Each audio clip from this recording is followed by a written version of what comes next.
Bonjour. Depuis mercredi dernier, mercredi des Cendres, les chrétiens, qui sont 2,2 milliards dans le monde, dont 1,2 milliard de catholiques et 800 millions de protestants, sont entrés en carême.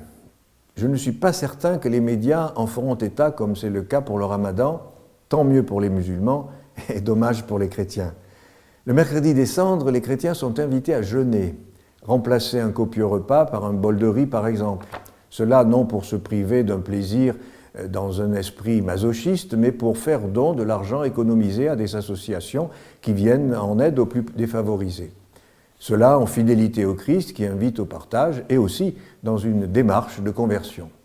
Le mercredi des Cendres, pourquoi des cendres ? Parce qu'au cours de la célébration, en déposant un peu de cendre sur le front des fidèles, le prêtre rappelle de manière symbolique que nous ne sommes que de passage sur cette terre.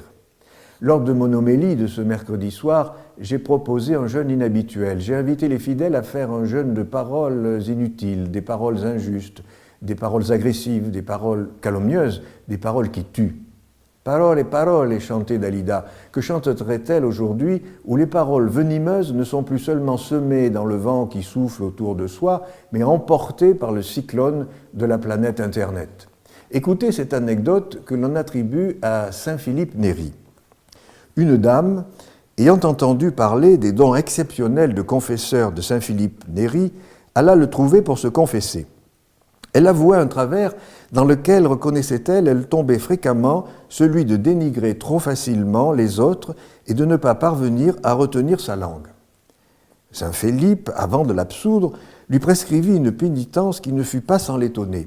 « Achetez un poulet, lui dit-il, plumez-le et dispersez les plumes dans les rues de la ville. » Quelques jours plus tard, cette même dame se retrouvait agenouillée au confessionnal où elle dut avouer qu'elle n'avait pas renoncé à son péché, ayant manqué peu d'occasions de médisance et de calomnie.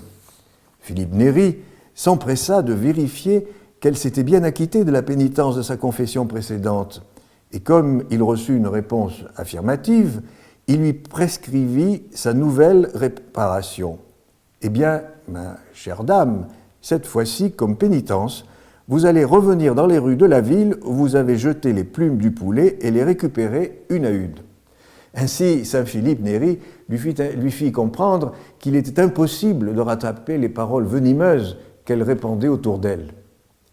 Les conseils donnés à cette pénitente sont plus que jamais d'actualité.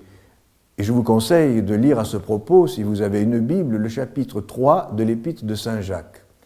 Les humains, dit-il, sont arrivés à dompter et à domestiquer toutes les espèces de bêtes et d'oiseaux, de reptiles, de poissons. Mais la langue, aucun homme n'est arrivé à la dompter. Vraie peste, toujours en mouvement et remplie de venin mortel. Allez, j'arrête ici mes paroles inutiles pour laisser place à ce que disait déjà au XIIIe siècle Raoul Ardan sur les mœurs de la langue. Il connaît 9 espèces de paroles soumises chacune à 5 critères, seuls capables de la rendre irrépréhensible. Au contraire, le silence, image inversée de la parole, présente beaucoup moins de diversité. 3 espèces seulement. Le silence excellent de celui qui se tait en attendant le moment pour parler. Le silence bénin de celui qui se tait en cachant son savoir. On songe à ce proverbe médiéval: « Tu n'aurais pas montré ta sottise si tu avais gardé le silence. » À la semaine prochaine.